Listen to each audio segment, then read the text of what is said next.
It feels like those days of just getting a company pension, like automatically, Hmm. they're kind of fading out, aren't they? Yeah, they really are. For a lot of people, that guaranteed income stream just isn't part of the picture anymore. So figuring out how you actually, get income when you retire, that's pretty much on your shoulders now. It can feel a bit daunting. Absolutely. The responsibility shifted, Mm. and people are definitely looking for ways to build that predictable income themselves. And that's exactly what we're digging into today. We found this really interesting real world example, someone who tackled this exact problem. Yeah, a case study. Right.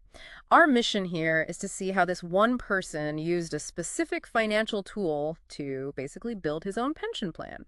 See how it worked out. It's insightful seeing a practical solution, Mm.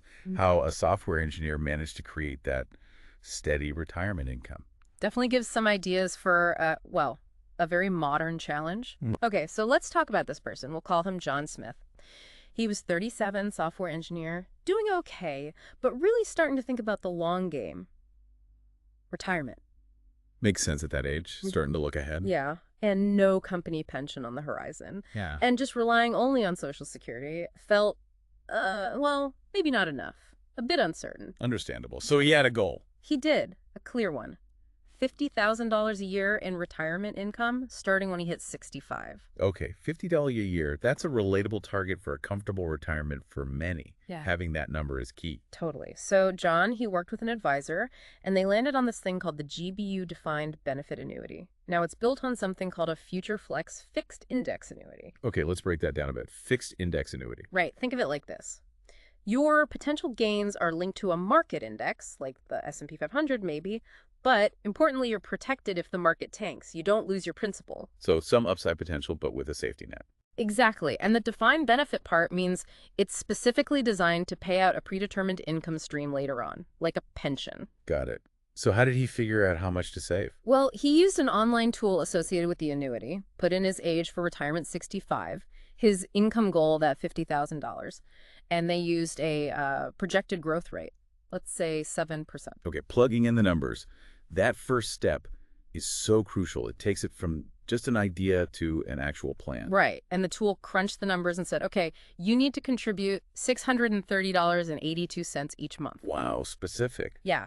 And suddenly that big $50,000 goal way down the road, it had a clear monthly action step. The annuity gave him that structure. And that structure, that discipline, Yeah. that's incredibly valuable, isn't it? It helps you stay the course. Keeps you focused, avoids maybe making emotional decisions if the market gets bumpy. Exactly. Long-term focus. But life isn't always a neat 7% growth projection, is it? No, rarely. So one year, things were slower. He only got 4% interest credited to his annuity. Okay, so a bit of a headwind. Yeah.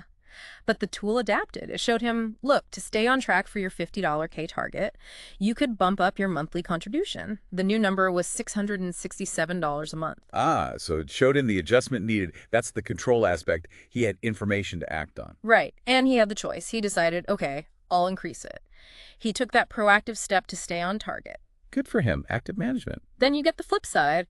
Another year, markets did great. Maybe the index linked to the annuity performed really well. He got a 10% interest credit. Nice. A good year. So the tool recalculated again, said, hey, you're actually ahead of schedule now. You could reduce your contributions down to $594.72 a month and still hit that $50,000 goal. That's the flexibility piece. Yeah. It works both ways. Allows you to adjust based on performance and maybe your own cash flow needs at the time. And he did. He decided to scale back a bit that year. So over the years, he was engaged, making these little tweaks. It wasn't just set it and forget it. He was involved. Exactly. So the big wins for John here were that flexibility, the control over contributions, the fact the income base inside the annuity was guaranteed to grow each year, regardless of market performance.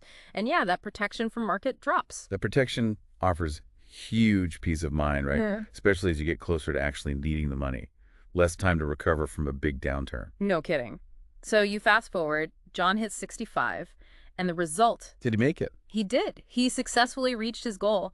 He had set up that $50,000 annual retirement income stream for himself. That's fantastic. It really shows it can be done. It does. It makes it tangible, I think. For you listening, it shows how this kind of approach, combining a tool with your own engagement, can be a practical path. It's a real-world solution.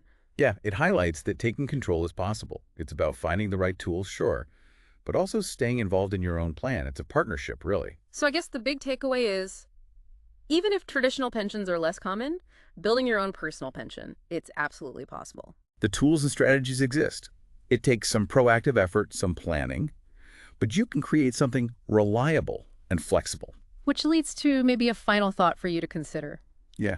Think about your own retirement plan. How much control, how much adaptability do you really want? And maybe what's one small step you could take even today to explore options that give you that?